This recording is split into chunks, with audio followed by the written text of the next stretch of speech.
Hello বন্ধুরা, আসসালামু আলাইকুম। কেমন আছেন সবাই? আজকে নিয়ে আসলাম নতুন আরেকটা ব্লগ ভিডিও নিয়ে, আর সাথে হচ্ছে আজকে জলপাইয়ের আচার করব।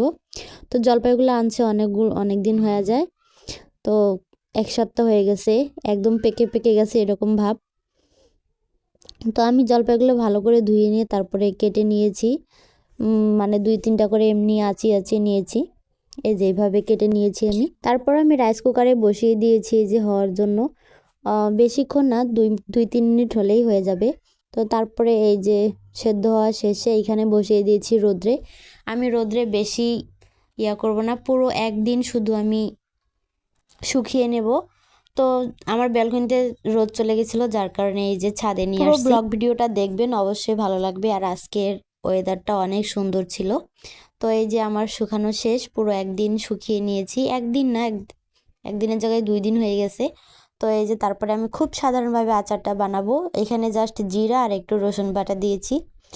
আমি তেমন কিছু দেব না, এই যে এত এত মশলা লাগে সেই মশলাগুলো দেব না।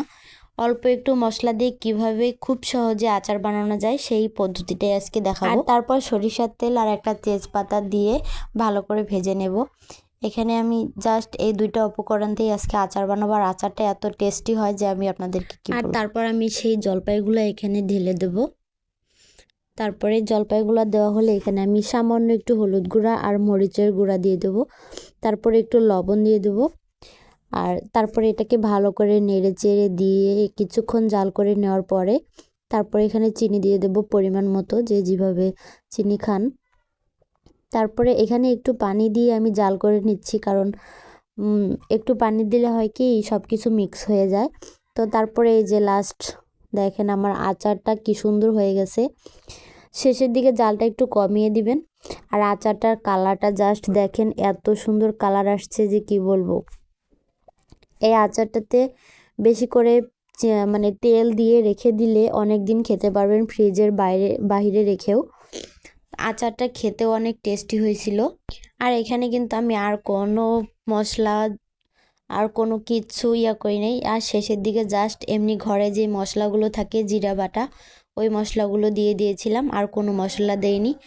একদম পারফেক্টলি হয়েছে। আর ওই মশলাটা দেওয়ার সময় একটু অফ ক্যামেরায় দিয়ে ফেলছিলাম, ভিডিও করতে মনে ছিল না। তো কেমন লাগলো আজকের ভিডিওটি অবশ্যই জানাবেন।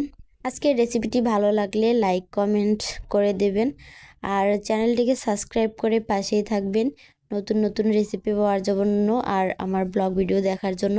সো ধন্যবাদ সবাইকে কষ্ট করে ভিডিওটা দেখার জন্য। টাটা, আল্লাহ হাফেজ, আর টেক কেয়ার।